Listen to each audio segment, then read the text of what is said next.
tous et bienvenue dans l'émission Arc-en-Ciel. Mesdames et messieurs, comme ça a été annoncé, nous sommes heureux d'être en ligne avec l'historien de l'islam contemporain, M. Sadaq Sallam. Bonjour. Bonjour. Bonjour et bienvenue dans l'émission Arc-en-Ciel. Et nous sommes heureux de vous avoir suite à ce discours de Monsieur le Président de la République, un discours qui fera la une pendant un certain temps qui concerne le séparatisme. Tout ça, on va essayer de le développer. Et la thématique que vous avez nous suggérée dans cette émission de ce jour, le discours des Mureaux, la nomenclature islamique inquiétée par une politique musulmane républicaine. Avant de parler de tout ça, si vous le permettez, M. Sadaq Sallam, quel enseignement pourriez-vous faire de ce discours de M. le Président de la République? Eh bien, c'est un discours qui peut se résumer en une seule phrase. La République est de retour dans un domaine où elle s'était absentée volontairement. Elle est de retour à la fois pour les problèmes d'intégration, les banlieues difficiles qui pouvaient, dont les problèmes pouvaient être traités à temps, mais on a retardé, donc on se retrouve avec une situation problématique. Le président Macron a quand même une vertu, c'est qu'il n'a pas peur de la difficulté. Il a traité des problèmes qu'on ne traite jamais en même temps, c'est les problèmes liés aux 3J, immigration, intégration, islam. Et ça devient explosif quand on les met ensemble. Et le président Macron a fait preuve de volontarisme et il a voulu prendre le taureau par les cornes. Et d'ailleurs, la formule qu'il a mis à côté à la tribune, c'est la République en acte au pluriel. C'est-à-dire que ce n'est pas du verbiage, ce n'est pas de la com, c'est pas des calculs électoralistes, même si on les lui prête, à commencer par l'avocat recteur Fantoche. Avant même, je lisais Ouest France hier, ou avant-hier même, c'est-à-dire avant même le discours, il a parlé de calculs électoraux. Il s'est permis de faire un procès d'intention au président de la République. C'est-à-dire qu'il s'il fait une bonne analyse, ça ne peut être lié qu'à des calculs électoralistes. C'est vraiment parce que eux, dans cette nomenclature islamique, toute bonne parole est destinée à obtenir quelques avantages dissimulés. Et il croit que le président Macron réagit de la même manière, ce qui montre la nullité du recteur Fantoche. Le président de la République ne s'est pas contenté. Il a fait une bonne analyse, il a été très loin, il a assumé les responsabilités des gouvernements successifs, c'est-à-dire de l'État français. Il a parlé de nos lâchetés. Et il faut espérer qu'un jour, les membres de la nomenclature islamique acceptent de faire leur examen de conscience ou leur autocritique pour ceux qui viennent du trotskisme. Ils ne le font jamais. Et donc, ayant fait cette autocritique, il a même repris le terme de sa déclaration qui a choqué les socialistes du temps où il était ministre de Hollande, après le Bataclan. C'est quand même lui qui a parlé de terreau du terrorisme. Et quand il a parlé comme ça, on a appris que le président Hollande n'était pas content de cette franchise. Il lui a envoyé des gens comme Julien Drey pour l'assagir, lui faire des leçons sur l'immigration qu'il prétendait connaître. Et donc les manipulateurs de SOS Racisme, des jeunes de l'immigration via SOS Racisme, sont les premiers qui doivent faire leur examen de conscience et reconnaître qu'ils ont manipulé l'immigration et ils ont retardé la mise en œuvre des bonnes solutions. Donc ils ont été lui dire de faire attention à son langage, etc. Et c'était dans l'air du temps. Quand Bartolone, devant l'Assemblée après les attentats, a dit on ne va pas leur trouver des excuses sociologiques, et Valls a fait de la surenchère en disant expliquer, c'est justifié. Ça a choqué tout le HESS. Ça a commencé par Alain Touraine qui a dit qu'est-ce que c'est que ce totalitarisme qui veut nous interdire de réfléchir. Alors que le HESS, après la révolte des banlieues de 2005, dont on sait qu'elle était manipulée en haut lieu, dans le cadre du conflit Villepin-Sarkozy, Michel Hervieux-Léger, qui était directrice de l'EHESS, a fait les états généraux des sciences sociales sur l'immigration. Elle a dit, s'il y a à 15 minutes de Paris, on a des problèmes aussi graves et nous, on s'enferme au quartier latin, c'est qu'il y a un problème. Donc elle voulait l'aggiornamento des sciences sociales de l'immigration, et surtout quand il s'agit d'islam, qui était très en retard. Donc à chaque fois qu'il y a un problème grave, vous avez les gens honnêtes qui font leur examen de conscience. Moi, j'ai jamais entendu un bureaucrate de l'islam ou un membre de la nomenclature islamique avoir le début d'un examen de conscience. Ils sont blancs comme neige, ils sont innocents comme l'agneau pascal, et c'est toujours la faute aux autres. Surtout, ils se contentaient de pointer du doigt les islamistes, dont ils ne connaissaient rien, en promettant de les dénoncer, de faire du mouchardage, et continuer leur business. Or, depuis ce discours, moi je suppose, et je suis sûr qu'il les a inquiétés, parce que il a mis chacun devant ses responsabilités. Je passe sur le glissement sémantique du mot séparatisme. Le mot séparatisme, il s'appliquerait au sens premier aux tendances de Nouvelle-Calédonie qui viennent de perdre le référendum, qui voulaient se séparer de la France. C'est ça le séparatisme historiquement. Or, à mon avis, le mot ne s'applique pas à la situation aussi gravissime soit-elle, mais moi, je ne vais pas disputer, moi, le président Macron sur des problèmes de terminologie. C'est pas un linguiste, c'est pas un grammairien, il peut, comme il est honnête, il peut changer de terme. Et un autre problème sérieux, puisque l'Association mondiale des ulama musulmans lui a répondu hier, oui, quand il s'est permis de dire que la religion musulmane, pas l'islam, pas le monde musulman, vit une crise mondiale. Ils lui ont répondu, ils lui ont donné une réponse qui devrait permettre d'ouvrir un débat comme celui que la FIF a ouvert avec la Ligue islamique mondiale, où M. Sifawi est venu, à la demande de la Sabah de la mosquée, faire sa crise d'hystérie. Il s'est mis à crier, je ne sais pas. Ceux qui étaient là se souviennent. Or, à l'époque, la Ligue islamique mondiale avait promulgué une charte dans laquelle elle promettait de respecter les droits de l'homme. Et le Ral Bachir, qui connaît quand même son monde, en France et en Arabie où il est né, il a fait un raisonnement très simple et très pertinent en disant il vaut mieux une association ou une organisation à problème qui s'engage à respecter les droits de l'homme qu'une organisation sans charte, parce qu'avec une charte, on peut l'interpeller sur la base de ce qu'elle a signé. Exact. Or, la GMP a combattu Ils ont même reproché à Roland Mollah, le président du Conseil islamique, d'être venu d'Alger, de les avoir pas consultés. Alors, qui sont-ils? Vous avez un caporal et un avocat qui croient donner des ordres à un ancien ministre. Et malgré leur agitation, l'hystérie de Sifawi, on a appris par la suite qu'ils ont été demandés une subvention à la Ligue islamique mondiale. Donc ça vous donne une idée de la cohérence de cette Essava. Et donc dans le même ordre d'esprit, le président Macron peut ouvrir un dialogue avec les ulama qui viennent de l'interpeller en lui disant, Monsieur le Président, l'islam en tant que religion se porte très bien, puisqu'il y a des conversions dans la Creuse, en Bretagne, en Lozère et au quartier latin. Maintenant, il y a une crise dans le monde musulman. Est-ce qu'elle est d'essence religieuse?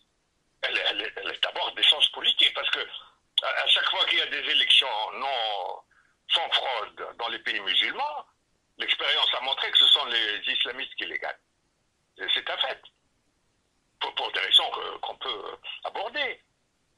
Alors, quand le recteur Fontoge de la mosquée de Paris promet de lutter contre l'islam politique, c'est pas ce qu'il dit, ou il se fout du monde.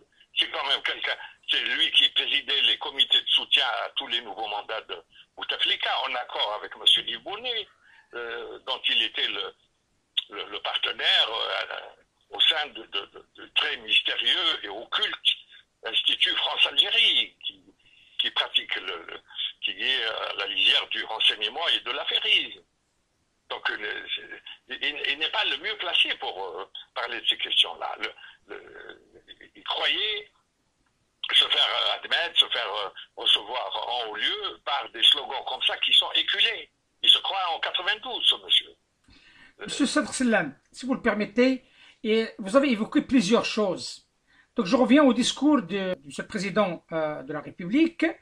Il a parlé concrètement sur la notion des associations, sur la notion de la formation des imams, sur bien sûr sur la notion du retour, comme vous l'avez expliqué dès le départ, que ça ne date pas d'aujourd'hui, de l'absence de l'État dans un certain nombre de quartiers. Mais ce qui m'interpelle, et c'est la question qui se pose actuellement, est-ce que Monsieur le Président a le temps et les moyens pour faire appliquer un tel projet très ambitieux? Eh bien, il y a déjà le commencement qui est bon. Et vu le retard accumulé depuis des décennies, évidemment, ça ne réglera pas d'ici 2022. Mais il a quand même... Moi, je lui fais pas... Parce que tous les commentateurs, là, lui cherchent des noises, des petites querelles sur des points de détail, la neutralité du service public, nous avons légiféré là-dessus, le président n'est pas au courant des circulaires, etc. Ça, c'est des points de détail, comme dirait l'autre. Le point le plus important dans le discours de Moro, c'est les 10 millions attribués à la FIF. Parce que on sommait les musulmans de combattre les mains nues, un courant très dangereux, le courant qui fait peur aux musulmans eux-mêmes modérés. Mais c'est comme si on demandait aux paysans français d'aller combattre la grande Wehrmacht et les SS avec des fourches en 1939. Maintenant, le président Macron dit « Je vous donne les moyens d'éduquer votre jeunesse, de former vos cadres religieux. » Et il le donne à la FIF, il ne l'a pas donné à la GMP, ni au Fonds social le musulman unifié que le recteur Fantoche veut créer à la place du FOA, le Fonds des œuvres de l'islam, dont les statuts sont prêts, mais c'est monsieur le recteur qui bloque. Parce qu'il a une mentalité pharaonique, le nouveau recteur. Si on veut parler des responsabilités, prenons les frères Kouachi. Oui. Les frères Kouachi allaient très peu à la mosquée, et les jeunes là, du quartier de Bruxelles, qui sont passés de la délinquance au terrorisme, sont passés par les mosquées. On ne va pas rendre les imams responsables de leur dérive. Par contre, l'émission de M. Hafiz, que Leski a appelé Vivre de l'islam, elle avait les moyens de les toucher dans les cafés, dans les foyers, etc. Mais elle parlait d'autre chose. Cette émission est défaillante, elle n'a pas joué son rôle pédagogique. Et maintenant que le président de la République a affirmé la FIF alors que l'avocat Yan demandait sa dissolution dans une campagne inouïe et indigne qui a convaincu une partie de la haute fonction publique, et le président Macron leur a cloué le bec en recevant 1h30 le président de la FIF, que l'avocat Yan voulait présider, mais il a été battu à plate couture, à bulletin secret. Lui, il est habitué aux nominations sans vote. Et en créant son conseil des sciences et de la culture, animé par un agnostique, où il a fait venir toute l'équipe de Vivre de l'islam, il a fait la tournée du ministère en disant, avec Djabbar, Leïla Anwar, Karima Berger, on n'a plus besoin de la FIF. Et il y a des gens qui l'ont cru, et qui ont préparé des mesures de dissolution de la FIF. Et à ce point. Tous les musulmans, absolument, oui. C'est en cela que les 90 minutes d'entretien de Raled Béchir avec Macron sont un tournant. Et c'est une décision qui a cloué le bec à tous ces intrigants, qui a mis fin à ces chaouchages. Au Maroc, à l'époque du temps de la colonisation, on disait les chaouchages, c'est-à-dire les intrigues de chaouche dans l'administration. Et l'avocat Yan est un spécialiste des chaouchages avec des arguments de bas étage. Je révélerai dans mon livre les méthodes de voyous utilisées par la GMP contre al-Béchir, qui sont indignes à la fois de l'islam et de la République. Et tous les musulmans doivent savoir gré au président Macron de l'avoir affirmé, parce qu'il a une analyse objective du problème. Et il a vu qu'il y a un déficit éducatif accumulé depuis des décennies et dû à la démission d'abord de ces demandeurs de baraka administrative, la nomenclature islamique, à les regards tournés vers la place Beauvau. Quand ils sont reçus, et ils ont un selfie, tous les problèmes se trouvent réglés. Et les communiqués, et les communiqués. Oui, oui, ils gesticulent, c'est des gens qui n'ont aucune emprise. C'est pour ça que ce que le président Macron a dit vendredi implique une obligation de résultat. On va les juger parce que les 10 millions, il faut les mériter.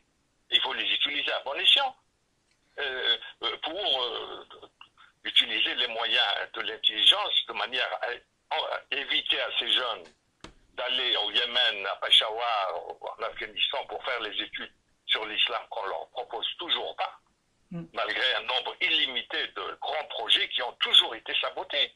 Le sabotage le plus inoubliable, c'est celui de l'école des hautes études sur l'islam qui a été présenté par Chevènement et qui a été détourné par Jospin, Allègre, qui ont préféré le copinage à l'esprit républicain. Parce qu'on l'a donné à Mme Lucette Valency, qui est une amie de Mme Jospin.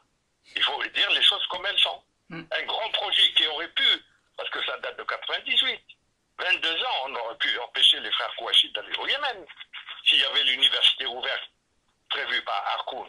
Mais on l'a détourné pour permettre à Mme Lucette Valency, qui était déprimée d'avoir raté la présidence de l'EHESS. Et comme elle fréquentait les universités américaines, elle avait besoin du titre de présidente de quelque chose sur sa carte de visite. On lui a donné l'ISM, qui est le produit du détournement de l'école des hautes études sur l'islam. Et l'ISM ne produit absolument rien. On a fait le bilan très maigre des activités de l'ISM en 2015, où on a vu qu'elle se désintéressait. On nommait un juriste tous les 3 ans, un ethnographe, etc., qui n'a jamais mis les pieds dans une banlieue et qui ignore totalement la gravité de ses problèmes. Celui qui les connaissait, c'est Gilles Kepel, et il a utilisé les moyens de l'État de manière inconsidérée, mais juste pour fliquer les musulmans. La sociologie sécuritaire et les islamistes sécuritaires, style Rougier, qui est un élève il a des procès en diffamation, Rougier, notamment d'une librairie ouverte par un converti à l'islam à Argenteuil, qu'il a accusé de terrorisme, exactement comme les journalistes du Monde d'Avé et l'Homme, quand ils ont écrit Inch'Allah sur Sevran de 93, ils ont été jusqu'à accuser les services de police du 93 de se laisser infiltrer par des islamistes. Parce qu'il y avait des policiers pratiquants. On leur permettait de sortir au moment du Ramadan pour la lecture du jeûne, etc. Il a dit, ça y est, c'est infiltré. Et le responsable de la police de 93, c'était Ninez, qui est devenu ministre après. Donc ce sont des gens qui disent n'importe quoi. Et Kepel et Rougier, d'ailleurs les gens s'étonnent de la grande absence de Kepel qui est omniprésent sur les plateaux. Et Gilles Kepel a profité des attentats de 2015 pour convaincre son ami Valls de lui donner 400 000 euros pour faire une enquête.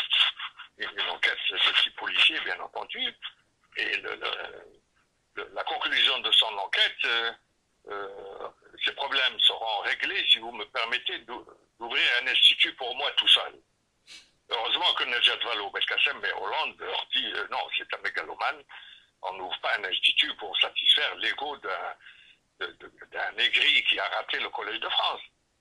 Donc, le président Macron, maintenant, il donne les moyens aux musulmans. Parce que si vous relancez les études orientalistes, c'est très bien, vous pouvez remplir les rayonnages d'articles de tirés à part et de gros volumes, mais ça n'a aucun effet sur les jeunes qui se radicalisent. La prévention de la radicalisation passe par le renouvellement la rénovation de ce qu'on appelle le ulum didiya, les sciences religieuses, qui ne peuvent être enseignées que par des musulmans. Sur ce point de la FIF, comme vous le savez, c'est une association qui n'est pas cultuelle. Et oui. Elle a besoin de travailler sur un terrain cultuel. Est-ce que en face d'elle, il y a une institution ou une organisation qui est à la hauteur de ses intentions de M. le Président de la République? Non, mais ce événement leur a demandé de créer une structure qui collecte les fonds pour s'occuper des problèmes du culte. Ça s'appelle le FOI. Parce que pour le culte, on n'a pas le droit aux fondations, mais un fonds. Et c'est bloqué par l'avocat. C'est ce que m'ont dit. Et pour quelle raison? Parce qu'il veut, c'est un pharaon, il veut tout régenter, il faut que tout dépende de la GMP. Comme j'ai vu un de ses amis du CFCM, je ne cite pas son nom, mais il est outré par sa prétention. Il a dit, il nous est interdit de parler de la médiocrité de l'émission islamique dans les réunions du CFCM. Or, l'affirmation de la FIF par le président de la République devrait avoir comme premier corollaire le rattachement de l'émission islamique à la FIF. Parce que historiquement, Jacques Berck a été chargé en 1982 de mettre en place une émission islamique. Il a trouvé un monde musulman en France atomisé, des querelles de chapelles, et il s'est réfugié dans la création d'une association qu'il a appelée Connaître l'Islam. Et il faut reconnaître que Connaître l'Islam s'est débrouillé infiniment mieux que Vivre de l'Islam, qui a été créé au ministère de l'Intérieur. C'est une infraction de la laïcité. Et la nomination de l'avocat par Sarkozy sur recommandation du colonel de l'ambassade d'Algérie, c'est une deuxième transgression de la laïcité. Mais à partir du moment où il y a un CFCM, et notamment une commission audiovisuelle, la solution naturelle, c'est de rattacher l'émission islamique au CFCM, qui a vocation à représenter les musulmans si ses membres le veulent bien, qui ne se contentent pas de la baraka administrative. Et aujourd'hui, pour que l'émission islamique soit efficace, il vaut mieux qu'elle ne dépende pas de ces bureaucrates de peu de foi et qu'elle soit rattachée à la FIF. Et la FIF peut contribuer à la prévention de la radicalisation par des études et un enseignement, une université ouverte, par exemple, par la promotion d'un enseignement sur l'éthique musulmane, l'adab al-akhlaqi ou le fikr al-akhlaqi, qui est le grand absent des enseignements littéralistes, dogmatiques, à base de charia. Les gens, d'ailleurs tous les gens qui parlent de l'enseignement, ils disent l'ulum sharia, c'est-à-dire à base de charia. Et ils oublient l'adab, la littérature d'adab. Et il y avait une seule chaire où on pouvait étudier l'adab, c'est la chaire de philosophie musulmane de Paris 4 qui était occupée par Roger Arnaldez, qui était un grand arabisant, ami des musulmans. Eh ben, on a trouvé le moyen de la remplacer par une chaire de philosophie allemande, après le départ d'Arnaldez.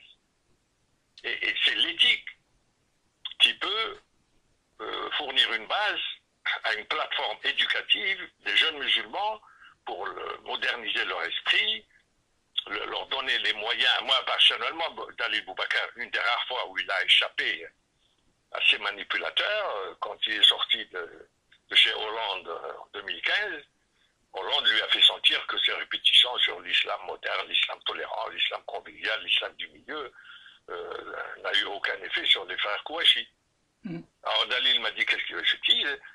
Maintenant, le mal est fait. Ceux qui sont partis en Syrie ne sont pas responsables, mais on peut prévenir de nouveaux départs par une action éducative à moyenne et longue durée. Il a accepté la publication du traité d'éthique de Razali qui s'appelle Mizan al-Amal. D'ailleurs que le DG de la mosquée a fait distribuer par sa belle famille, ils l'ont volé. C'est pas le seul vol commis à la GMP. Boubacar était tout à fait réceptif et il répétait la mosquée n'a aucun sens s'il n'y a pas le rayonnement de l'Institut. Or, l'Institut était régenté par le caporal, qui voulait continuer à faire venir les imams d'Algérie, qui n'apprennent même pas le français, ils repartent au bout de 4 ans. Or, nous savons, la presse algérienne a révélé que certains d'entre eux payaient des bakchiches. Et le caporal était incapable de démentir de manière catégorique. Donc il voulait maintenir cette source de financement occulte. Et maintenant, depuis l'arrivée du nouveau recteur, il y a une crise sérieuse entre les étudiants et le DG, le directeur général, qui se veut directeur de l'Institut. Il a proposé à un étudiant de première année un faux diplôme, comme celui qu'il a fait obtenir pour son épouse, quand il voulait la nommer aumônière militaire. Elle était une candidate malheureuse. Et un étudiant de première année lui a dit je te donne un faux diplôme, je te nomme directeur de l'Institut. Mais avec comme corps enseignant constitué exclusivement des imams détachés d'Algérie. Ils viennent de Boussada, de Djelfa, de Biskra, et ils ne savent même pas prendre le métro. Et ils veulent former des imams français et francophones. Justement, la première question, c'est pour ça que je dis cette nomenclature est inquiète depuis le discours de vendredi, parce que maintenant on va lui demander pourquoi tu n'as recruté aucun imam depuis 15 ou 18 ans parmi les étudiants sortis de l'Institut Al-Ghazali. Parce qu'ils voulaient maintenir cette source de financement occulte. Deuxième, il y a une crise larvée, même sur le plan régional. Par exemple, ils prétendaient ouvrir une antenne à Marseille. L'avocat a contacté quelqu'un qui est dans la région de Marseille. Je ne cite pas le nom parce qu'ils vont lui envoyer un commando pour le tabasser. Le DG a l'habitude de donner à un sans-papier, il lui désigne du doigt un fidèle qui lui déplaît, il le suit jusqu'au métro, il l'agresse. Ça s'est fait plusieurs fois. Et l'ordinateur du commissariat du 5e a plusieurs dizaines de pages fait de plaintes contre ce grossier personnage. On ne peut pas parler d'islam de France et de modernisation et d'enseignement en maintenant un voyou comme ça. Ce type-là a été sollicité par le recteur Fantoche. Et il lui a dit, en octobre, on va ouvrir un institut. Il a des inscriptions parmi les doctorants de Aix-Marseille, etc.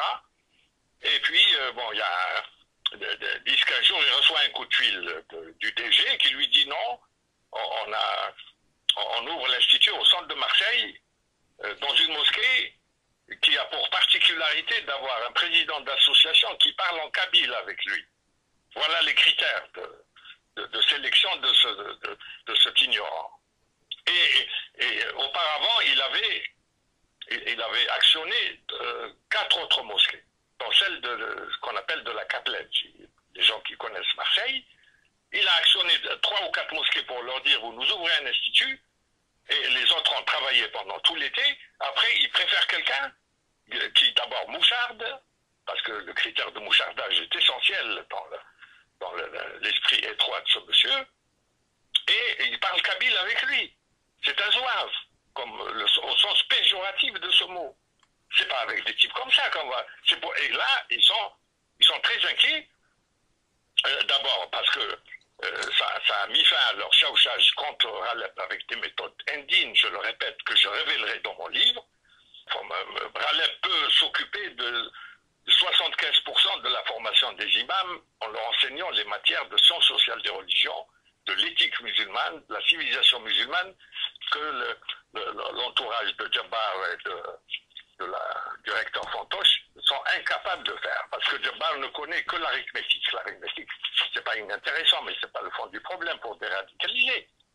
On va pas déradicaliser un jeune qui est excité uniquement en lui apprenant qu'il y a eu des mathématiciens arabes il y a 10 siècles. Ça n'a aucun sens. Et Karima Berger est une romancière qui cache son nom, mais elle ne cache pas son appartenance à la maçonnerie. La maçonnerie, moi, j'ai rien contre, mais elle n'a rien à faire dans une mosquée. La mosquée, c'est un espace de liberté pour la religion. à charge pour elle de respecter le cadre juridique laïque et les lois de la République. Et Laïla Anwar, que l'avocat Yon a mis à la place de Raleb uniquement pour venger sa défaite à la présidence de la FIF, elle est très télégénique. Mais en dehors de Massanaoui, elle ne connaît absolument rien à l'islam. Il faut arrêter avec ces gesticulations, uniquement que les signes extérieurs, bon, elle est belle, bon, tant mieux pour elle, elle est télégénique, très bien, mais elle ne connaît rien. Et elle n'est pas là. Raleb est infiniment plus connaisseur, puisque ça fait 20 ans, Raleb a fait de la physique, mais il a passé 4 ans à la Sorbonne pour étudier la philosophie, il connaît l'arabe, un arabe châtié, et c'est lui qui mérite d'être recteur à la mosquée de Paris. Je le dis aux dirigeants algériens, qui ne portent pas dans leur cœur la Issaba, mais la Issaba s'appuie sur les débris de l'état DRS. Dans certains milieux sécuritaires français, on la nostalgie. Mais il faut s'adapter à notre époque et prendre à bras le corps, comme l'a fait le président Macron, avec courage, tous ces problèmes. Et pour moi, la décision la plus importante de tout ce discours, qui est très riche, il peut être contesté sur des points de détail, sur le mot séparatisme. Le président Macron, si on lui fait une fatwa linguistique, il est capable de changer d'avis, comme il l'a fait plusieurs fois avec beaucoup d'honnêteté intellectuelle. Et il a montré son goût et sa force dans le débat avec les étudiants de l'université d'Abidjan. Je ne sais pas si vous vous en souvenez. Bien sûr. Et un débat encore plus dur devant les journalistes algériens à propos de la mémoire coloniale. Ils lui ont posé des questions très, très insolentes, mais il a répondu avec la froide raison. Et ce sont les qualités que doit avoir un homme d'État. Et le président Macron est en train de montrer que... D'ailleurs, il y a un journaliste algérien qui lui a reproché son jeune âge à l'époque, avec beaucoup d'insolence. Il a répondu, et à mon avis, il peut continuer participer efficacement au débat sur l'islam que Nicolas Sarkozy a appelé de ses voeux en 2003, après la création du CFCM, dans une longue interview dont je me souviens très bien dans le Parisien. Et jusqu'à maintenant, il n'y a pas de débat islamo-musulman, mais Raleb peut le faire. Raleb, c'est un brillant conférencier, et l'avocat est très jaloux parce que c'est un piètre orateur malgré son passage au barreau d'Alger et d'ici. Et sa harne contre Raleb est due à une jalousie seulement. Raleb était un brillant présentateur de l'émission. Il lui reproche de l'avoir battu aux élections de la FIF. Alors, c'est là où il y a eu du bluff. Une fois Castaner est venu à l'Institut du monde arabe, quand il était ministre de l'Intérieur, à la fin de la réunion, il allait montrer dans sa voiture noire, aux vitres fumées, et l'avocat, malgré son poids et son ventre, il lui a couru derrière, et il lui a dit dans le creux de l'oreille, Monsieur le ministre, je vais me présenter pour la présidence de la FIF. Il lui a dit, soit. Il est revenu, il a dit, le ministre de l'Intérieur approuve que je sois président. Donc il voulait l'utiliser, mais l'autre, il était étonné. C'est pas au ministre de défendre des confréries du temps de la colonisation, oui. On nommait quelqu'un qui avait la baraka administrative contre celui qui a la baraka spirituelle. Et Castaner est un laïc. Une autre fois, dans une réunion, quand Hakim El-Karoui leur a fait peur, parce que dès qu'il y a quelqu'un qui connaît un peu mieux le dossier qui est médiatisé, ils ont une peur bleue. Et Hakim a raison dans le domaine du financement du culte. Il voulait mettre fin au financement occulte qui ouvre la voie à toutes sortes d'escroqueries, de détournements. Et ils avaient, alors, comme Hakim a connu le président, avant qu'il soit président, Emmanuel Macron, dans une banque, et il croyait qu'il allait les déboulonner du CFCM. Mais il a suffi que Castaner, c'est revenu à ses oreilles et qui sont inquiets, il a fait une réunion à l'Institut du monde arabe où ils n'ont retenu que cette phrase ce sont vous nos interlocuteurs. Ils se sont crus sacrés et intronisés, ils se sont mis à terroriser toutes les instances des aumôneries militaires, des aumôneries, ils se sont mis à donner des ordres chez nous. Ils ont une boulimie de pouvoir, ils ont une volonté de paraître, un narcissisme, une mégalomanie qui est inadaptée aux enjeux du moment. L'avenir, c'est pour les gens qui peuvent relever ce défi sur le plan éducatif, et le président Macron les a mis au pied du mur, et ça va montrer les gens qui sont incapables de s'occuper à la fois de la viande halal, des tapis de prière, de la taxe sur le pèlerinage et tout ce qui est à côté financier, et qui prétendent donner des ordres à des enseignants. Je l'ai dit au frère Kamal Khoptan. Dans le cas que Khoptan, il a l'air un peu malheureux. Et pourquoi que le président n'ait pas cité son institut au Muro. Le caporal est encore plus malheureux parce que il a délocalisé l'Institut Al-Ghazali au Muro. Il a donné ça à un de ses mouchards de la mosquée, mais ça s'est passé à 5 minutes à pied. Ce monsieur n'a pas été invité. Ça veut dire que la République ignore ce genre d'institut bidon. Et tous les gens qui ont rencontré les ministres des dizaines de fois, ils ont parlé de tout, sauf de l'éducation des jeunes musulmans. Et ils ont très mal pris ce passage du discours du président Macron. Et donc maintenant, c'est à Raled Benchir de s'entourer d'une équipe pour éviter d'abord les gens qui vont proposer leur service, parmi les gens qui avaient saboté les projets d'Arkoun, de Merad, de Jacques Berck, etc., à des fins corporatistes, à des fins de carrière. Maintenant, ils vont proposer leur service. Mais il faut que Raled le rappelle que les études islamologiques sur les musulmans sont sensiblement différentes de ce que peut apporter un établissement à caractère propre qui peut participer de manière infiniment plus conséquente à la prévention de la radicalisation par la rénovation de ce qu'on appelle le l'ulum diniya. Et ça appartient aux musulmans. Ça n'appartient pas, c'est pas le rôle des islamologues non musulmans, quelles que soient les vertus, leurs vertus qui sont parfois admirables, mais il faut une division du travail, la réforme de l'islam, la rénovation des études religieuses, ça appartient d'abord aux musulmans.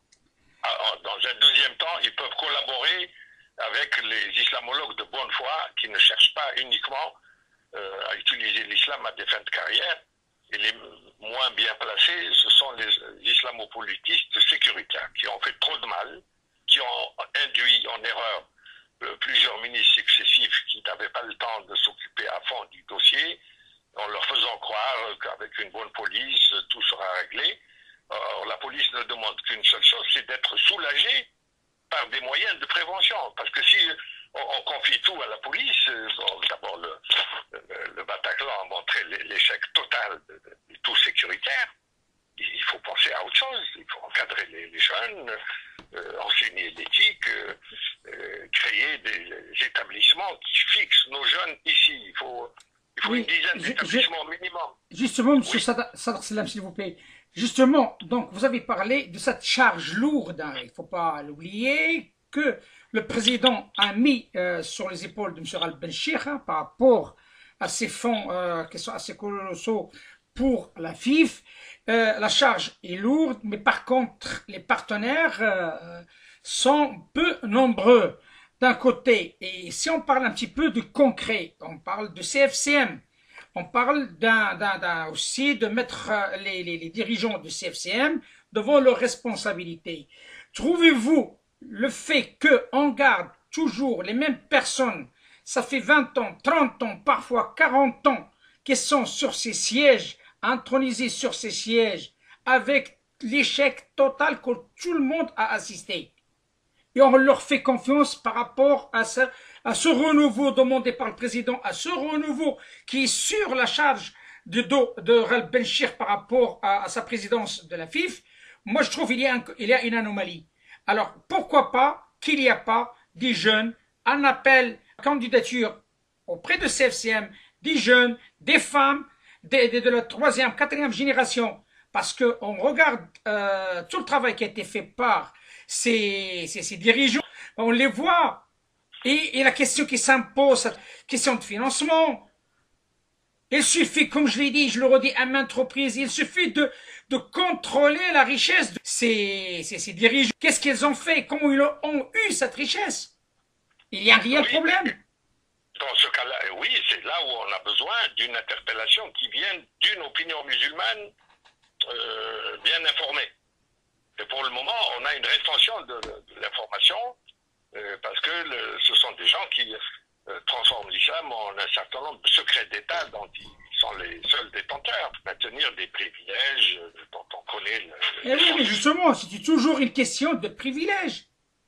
Oui, oui, mais... Comment voulez-vous que ça réussisse un projet pharaonique comme celui-là, tant qu'on garde des personnes qui sont privilégiées? Oui, mais d'abord, le président Macron a parlé de distinguo entre les associations régies par la loi de 1901 et celles régies par la loi de 1905. Normalement, les mosquées doivent être régies par la loi de 1905. Ils s'occupent que du cultuel, ils ont les moyens de bénéficier des mécénats parce qu'il y a des abattements fiscaux, etc. C'est connu, ça.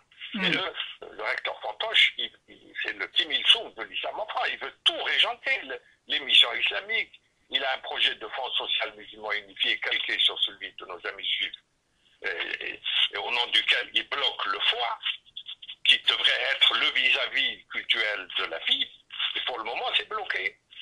Or, la FIF peut avoir une action plus efficace si elle réussit une bonne coopération avec un lieu aussi emblématique que la mosquée de Paris. Mais vu les campagnes indignes et les méthodes de voyous utilisées par la Issaba de la GMP contre al-Bashir, toute forme de coopération est impossible avec la Issaba. Et c'est aux dirigeants algériens de nommer des gens qui puissent collaborer avec al-Bashir. al-Bashir a labouré le terrain, il connaît... moi, je l'ai précédé dans les conférences en province, j'ai fait une centaine de villes en France, je connais la carte. Raleb l'a fait comme moi, c'est pas le cas de l'Avocaillon. L'Avocaillon, il fréquentait que les milliardaires envoyés par Ali Haddad, qui sont en prison ou qui vont l'être. Bah. Maintenant, il dit il est parti dans la région de Lyon, Kamal Kropta lui-même a refusé de lui parler. Malgré les garanties qu'il a données, il a dit le caporal ne sera pas avec moi, parce que le caporal est persona non grata partout. Vu sa grossièreté, son agressivité, ses faux diplômes attribués à sa femme, etc. Bon. Donc il a été obligé d'aller jusqu'à Valence, dans la Drôme, juste pour prendre un selfie avec un certain Gaume qui avait été au bureau central des cultes et qui est préfet là-bas. Et ce faisant, il s'est privé de l'audience accordée par le président Macron au bureau du CFM, où il n'y a eu que Moussaoui et son adjoint turc, qui était excellent. C'est le plus instruit de tous, le Turc actuel. Je le connais. Il a fait une thèse sur Al-Ghazali, dont l'Avocaillon ignore jusqu'à l'existence. Il le confond avec Mohamed Al-Ghazali, l'Égyptien. Je pense que al-Bashir peut réunir une élite, parce que dans toutes les villes de France, vous avez par exemple des profs dans le secondaire qui sont agrégés, qui ont le CAPES, qui font des heures à la fac. Vous avez une élite musulmane qui est sous-utilisée et que Raleb peut mettre à contribution maintenant qu'il a les moyens. Mais il faut qu'il fasse attention parce qu'il y a beaucoup de gens qui étaient vraiment méprisants pour ces affaires-là, mais maintenant qu'ils ont entendu parler des 10 millions, ils vont se faire des champions, etc. Al-Bashir, quand il a été reçu 1h30, le président Macron lui a parlé surtout de la forme que devait prendre un institut d'études islamiques. Il a ressuscité le projet d'école d'études sur l'islam présenté par Mojan Chevènement et détourné à des fins de copinage par Jospin et Allègre. Et le fait de ressusciter ce projet est une manière de reconnaître que l'isme n'est pas à la hauteur, parce que l'isme, l'Institut d'études des sociétés du monde musulman, l'a présidé par Mme Valency, qui voulait ajouter le mot directeur à sa carte de visite. Le président reconnaît implicitement l'échec de cet établissement. La question de la formation des imams. Le président de la République a parlé d'un label CFCM. Le souci qui se pose, est-ce que le CFCM est habilité de labelliser des imams? Est-ce que nous avons des formateurs actuellement qui peuvent former des imams à la manière républicaine? Jusqu'au mois de mars dernier, date de la fermeture d'autorité par le recteur Fantoche de l'Institut Al-Razali, l'Institut Al-Razali donnait satisfaction en termes de tendance, même si en termes de niveau, beaucoup restait à faire. Or, c'est le directeur général actuel qui a décidé de ne recruter aucun ancien élève, malgré le cursus de 4 ans, comme imam. Il voulait continuer à faire venir les imams parce que c'est une source de ressources de financement occulte. Il y a des bakchiches. Vous avez des imams qui ont donné des témoignages où ils disent nous avons été détachés après notre engagement de verser du bakchiche. Il y en a qui reversaient pendant 1 an une moitié de leur salaire en France.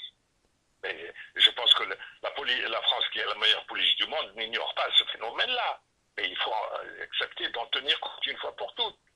Mais il est certain que l'Institut que prétend le diriger maintenant le directeur général, il vient de se disputer avec un de ses cousins, qui a dit, il me donne un ordre à 10h du matin et à 17h de l'après-midi, il l'injurie pour lui reprocher d'avoir fait ce qu'il lui avait ordonné de faire.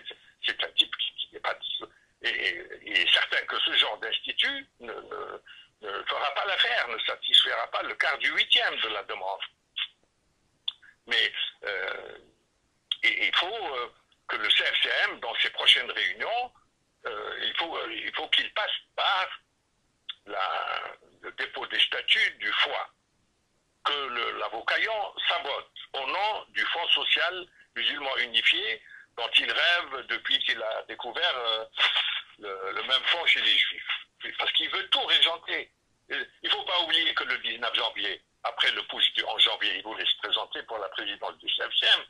Il a fait que Moussaoui sorte son dossier d'avocat du Polisario. Donc, il est à vivre de l'islam. Il a fait un putsch à la Grande Mosquée. Il voulait être président du CFCM, et il voulait être président de la FIF, etc. Et puis il dit, je suis, dans la presse algérienne, il dit, je suis incompétent théologiquement parce que je suis un homme politique. Et quelques jours après, sur RTL, il dit, je ne suis pas un homme politique, et il dit, le recteur sallallahu alayhi wa sallam. C'est un fou. Il a une confusion mentale, ce type-là. Il est grisé par son nouveau titre, mais vu son âge, à mon avis, il ne peut pas s'adapter. Le principal obstacle, c'est la Issaba de la mosquée. Le plan prévu par le président Macron est réalisable à condition que ces types-là ne soient pas mis à contribution. Il y a un autre problème avec quelqu'un comme Fontaine qui prétend donner des ordres à des enseignants. Il est contre toute division du travail et contre toute délégation du pouvoir, comme tous les entrepreneurs orientaux, la chaire à Max Weber. Il veut tout régenter, mais il se condamne à faire de l'immobilisme. Fontaine a eu un très bel immeuble, mais c'est un corps sans âme. Tant qu'il n'arrive pas à mettre en confiance des enseignants qui ont besoin d'une marge de liberté. On peut pas, un ignorant qui spécialise dans la taxe halal ne peut pas donner des ordres à un agrégé ou à quelqu'un qui a consacré 7 ans à faire une thèse. Ça n'arrive qu'aux musulmans, ce genre d'humiliation. Ensuite, il y a un précédent dont il faut parler. Le Dali Boubaker a signé un accord avec les aumôneries militaires qui veulent élever le niveau de la formation des futurs aumôniers. Ils les recrutent à Bac+3 et ils font une formation de 3 ans. Or, le ministère de la Défense, très respectueux de la laïcité, a dit que les matières religieuses ne peuvent être enseignées que par un établissement à caractère propre. Donc, ils se sont adressés à l'Institut Razali. Et Dalil, après avoir vaincu les oppositions du caporal, a signé un texte que je mettrai dans mon livre avec comme légende pourquoi Dalil Boubacar a ignoré ce qu'il a signé. Parce que la Isaba actuelle, comme ça leur a échappé, et que l'aumônier national a refusé le recrutement de la femme du caporal avec un faux diplôme, eh bien, ils ont saboté et délocalisé vers les Mureaux. Et le président Macron a eu raison d'ignorer le centre des Mureaux, qui est un centre complètement nul. C'est un haut lieu de l'amateurisme, de l'improvisation. On ne peut pas s'improviser enseignant du jour au lendemain, uniquement parce que le président demande un enseignement. Il faut laisser à ceux qui ont déjà une expérience et une légitimité. Donc, et une bonne partie des autres du CFCM, des autres membres, sont dans la même situation, parce qu'ils n'ont que le regard orienté vers le ministère de l'Intérieur. Ils sont très contents d'être bien reçus par le bureau central des cultes ou par le ministre, et tout est réglé quand c'est fait. Non, maintenant c'est l'obligation de résultat qui doit s'imposer, et le budget qui est alloué doit être utilisé de manière en fonction de la rationalisation des choix budgétaires, les fameux RCB, et de recrutement selon des critères sains. Non pas, il ne faut pas imiter la famille Bambouzid, là, qui est noyau de la mosquée de Paris. Il y en a 5, paraît-il, qui ont été recrutés par le caporal. C'est la belle famille du caporal. Et alors on a le népotisme, on a l'opacité, c'est tout ce qui est anti-républicain dans un haut lieu qui est le symbole de l'amitié entre la France et l'Algérie, et l'islam, pas seulement l'Algérie, et qui est noyauté par des débris de l'état d'RS, qui ne veulent pas reconnaître l'échec de leurs maîtres qui sont en prison. Et ils sont replis. Et avec, on n'a pas eu le temps de parler de ce malencontreux Sifaoui. C'est lui qui rédige les articles. Il est venu sur 2 chaînes le soir du discours, de vendredi soir, où il critiquait. Alors il a dit Macron oublie que l'islam consulaire, l'islam politique sont au sein même du bureau du CFCM. Et après il termine en disant je vous recommande de lire la tribune du recteur dans je ne sais quelle feuille de chou. Alors, le recteur Fontoche, il est le symbole de l'islam consulaire, puisqu'il était l'avocat forfaitaire d'une dizaine d'institutions algériennes en France, et ça lui a été obtenu par son protecteur de l'époque, à qui on demande des explications, mais à voix basse. Le président Macron a parlé de nos lâchetés, c'est-à-dire l'État. Mais en Algérie, on demande des explications au colonel qui a sévi pendant 10 ans à Paris et qui était le protecteur de l'avocaillon. Et on ne peut pas oublier le bilan de 20 ans de ces types-là qui étaient dans l'islamo-affairisme, dans la recherche des honneurs et des avantages trébuchant et sonnant, et maintenant ils veulent s'improviser en formateurs uniquement parce que le président a dit qu'il faut former des cadres ici. Non, la formation des cadres religieux doit être confiée à une élite qui existe déjà depuis 20 ans et qui a été méprisée par les organisateurs. Il y a 2 bureaucraties, la bureaucratie des hommes de peu de foi musulmans et la bureaucratie des organisateurs laïcs de l'islam qui a méprisé les intellectuels. Du temps de Jox, son conseiller lui faisait venir Jacques Berck, Merad et Harkoun, uniquement pour faire croire aux journalistes que ce qu'il fait est béni par ces intellectuels, mais il les a utilisés seulement comme caution à des fins de carrière. Et beaucoup d'autres organisateurs de l'islam, bon, ils ne manipulaient pas à ce point, mais ils auront méprisé l'élite musulmane en France. Et là, il faut la mettre à contribution. Je pense que ce sera le rôle de la FIF. Et Raleb, que j'ai croisé souvent en province, dans des petites villes, dans des petites associations qui étaient pas de mine, mais il allait prêcher la bonne parole. Il a un carnet d'adresses qui lui permet de rassembler en plusieurs étapes cette élite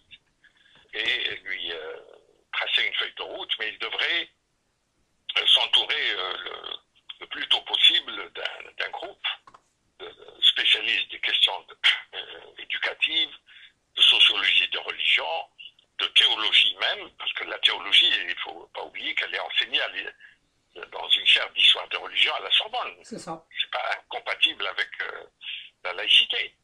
Il n'y a que les contenus de foi qui ne peuvent pas être enseignés dans le cadre des établissements publics. C'est le monopole des établissements à caractère propre. Si vous le permettez, un mot sur un dossier qu'on n'a pas trop évoqué, mais j'aimerais bien avoir votre avis, toujours sur la base du discours du président Macron, c'est le financement. On parle de financement étranger, mais il y a aussi des financements internes, notamment l'histoire de la viande halal, cette taxe de la viande halal qui, comme des spécialistes m'ont dit dans cette antenne, comme quoi ne sert pas les musulmans, sert les poches de leurs propriétaires parce qu'il s'agit d'un label. Alors, puisqu'on parle de label pour les imams, pourquoi pas de labelliser aussi la taxe halal pour les musulmans, pour la formation, pour l'éducation, pour l'apprentissage de la laïcité. Pourquoi on donne ce privilège à un certain nombre de personnes, soi-disant au nom d'une association, et qui font de cet argent qui est assez conséquent au nom des musulmans, comme vous, comme moi, n'importe quel musulman, il est en train de payer sa taxe et qui est attribuée à ces personnes, pas les musulmans. Alors, pourquoi pas de labelliser cette taxe halal auprès d'une institution indépendante, hein, de former les imams par des formateurs français sur le sol français qui connaissent la République et la laïcité et qui adaptent sous forme d'une jurisprudence les atouts de l'islam par rapport à sa terre de non-islam. Il faut dire les choses telles qu'elles sont, mais malheureusement, ce n'est pas le cas. C'est une tâche très difficile sur la base de ce marécage, je pèse mes mots, ce marécage politico-religieux qui règne et qui pose un réel problème ici en France. C'est pour ça que moi je parle de nomenclatura islamique, très jalouse de ses privilèges et qui ne pense qu'à les optimiser. Et donc l'organisation de l'islam par l'État laïque aura conduit malheureusement à l'encouragement de mini-féodalité dans les grandes mosquées, les fédérations, et qui se désintéressent totalement de la laïcité de la République et de l'islam d'en bas. La laïcité concerne d'abord l'islam d'en bas. Il faut, alors, concernant la viande halal, il ne faut pas oublier que l'actuel directeur général de la mosquée a décidé d'attribuer 40% des recettes de la taxe halal de la mosquée à une de ses copines qui ne vient pas de n'importe où. Comme elle vient de la préfecture de police, je ne crois pas que c'était un secret pour l'État français, qui a la meilleure police du monde. Donc il y avait une indulgence des autorités françaises vis-à-vis de ces trafiquants. La République en acte devrait, si on prend ça comme leitmotiv, devrait conduire à identifier ces mini-féodalités et à leur demander de foutre la paix à l'islam et à la laïcité. Je me souviens, moi, le directeur général, il m'a vu en novembre. Il a demandé à me voir. Il m'a annoncé le push en janvier, qui n'a pas été une surprise pour moi. Mais lui, dans son exaltation, il m'a dit qu'il était le plus capable d'être recteur, mais qu'il allait se contenter de tirer les ficelles, ce qui fait qu'il donne des ordres au recteur Fontoche. Il y a des prises de bec entre eux. Bon, je passe les détails. On le sait par le petit personnel là, qui ne les prennent pas au sérieux parce qu'ils les terrorisent et renseignent à tour de bras. Bon. Et je lui dis, les chercheurs s'intéressent au nombre d'imams recrutés parmi les bons élèves qui ont passé 4 ans à l'Institut Razali. Je l'ai déjà dit, je le répète. Il m'a dit,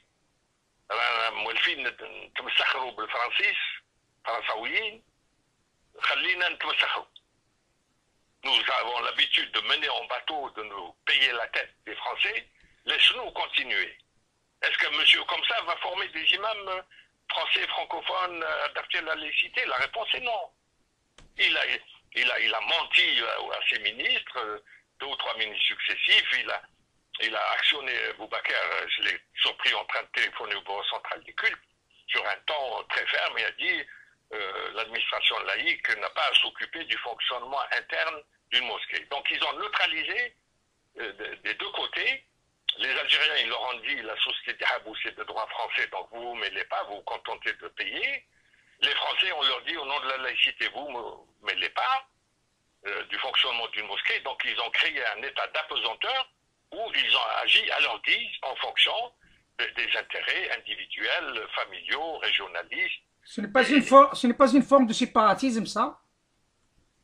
Le vrai séparatisme, c'est celui-là, justement. Si le président Macron maintient cette terminologie, moi je serais d'accord à condition qu'il sous-titre en mettant « ce sont les premiers séparatistes ». C'est pas le jeune de banlieue que personne n'a éduqué qui est abandonné à son sort. Il suffit de l'encadrer pendant 3-4 mois et il va découvrir les vertus du système français d'intégration qui fonctionne quand même malgré la crise. Au lieu de loucher vers le Yémen ou Peshawar, ce sont les vrais séparatistes. Et quand M. Sifaoui vient nous dire que son champion va lutter contre l'islam consulaire, alors que l'avocat Fantoche, quand il manquait de légitimation, il a fait venir l'ambassadeur pour qu'il prenne un selfie avec lui. Et quand Darmanin est venu le vendredi matin à 8 h du matin, sans les journalistes, s'il vous plaît, parce qu'il est venu à la demande de Sarkozy pour satisfaire le pleurnichard de recteur, le recteur Fantoche a invité l'ambassadeur, qu'il a remercié et a décliné l'invitation parce qu'il se trouve viré à cause d'eux. Voilà ce que c'est que l'islam. Ce Sifaoui, c'est le premier obstacle à la clarté parce qu'il contribue à une mystification.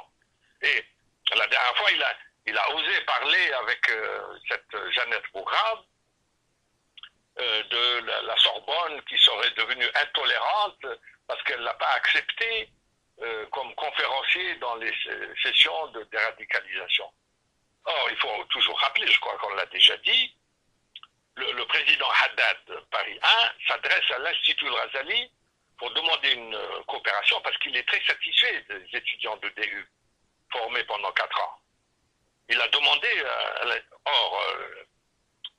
l'avocat n'était pas encore recteur Fantoche à l'époque, il a répondu sans consulter la direction de l'Institut en envoyant son ami Sifaoui. Or, connaissant son passé de flic et son passé encore plus trouble en Algérie, il faut qu'il nous explique pourquoi il avait un port d'armes du DRS quand il était en première année de fac. Les étudiants n'ont pas besoin de pistolet pour étudier. Et il semblerait qu'il aurait fait usage de son flingue contre un étudiant avec lequel il n'était pas d'accord. Et c'est pour ça qu'il a été exfiltré ici. Et il vient mystifier l'opinion sur les plateaux de télévision. Et c'est son ami avocat qui l'a envoyé. Grâce au ciel, il y a des chercheurs qui sont attachés à la dignité et à l'autonomie de la recherche par rapport aux instances sécuritaires qui ont protesté, ce qui a amené à l'annulation de toute la formation, et le président a très bien fait. Ce type-là n'a pas sa place là-dedans. Et c'est lui qui pense à la place de l'avocat, qui est un médiocre avocat, un médiocre analyste, et il ne cherche que les avantages de la fonction, c'est tout. Et à son âge, à mon avis, il a très peu de possibilités de s'adapter, parce qu'il y a, dans toute perversion, il y a des possibilités de rédemption. Mais il y a un âge limite pour la rédemption. Et à mon avis, il faut chercher quelqu'un de plus jeune et de moins contestable, de moins compromis. Écoutez, affaire à suivre, M. Sadr Sallam. Certainement, on aura besoin toujours de votre éclairage par rapport à la suite de ce discours. Certainement, on aura recours à vous par rapport à des rebondissements éventuels, soit sur le plan de la fille, soit sur le plan de la Grande Mosquée de Paris, mais bien entendu, soit aussi sur le CFCM. Je vous dis à très bientôt, M. Sadr Sallam, et excellent dimanche à vous. À vous aussi, à très bientôt. À très bientôt.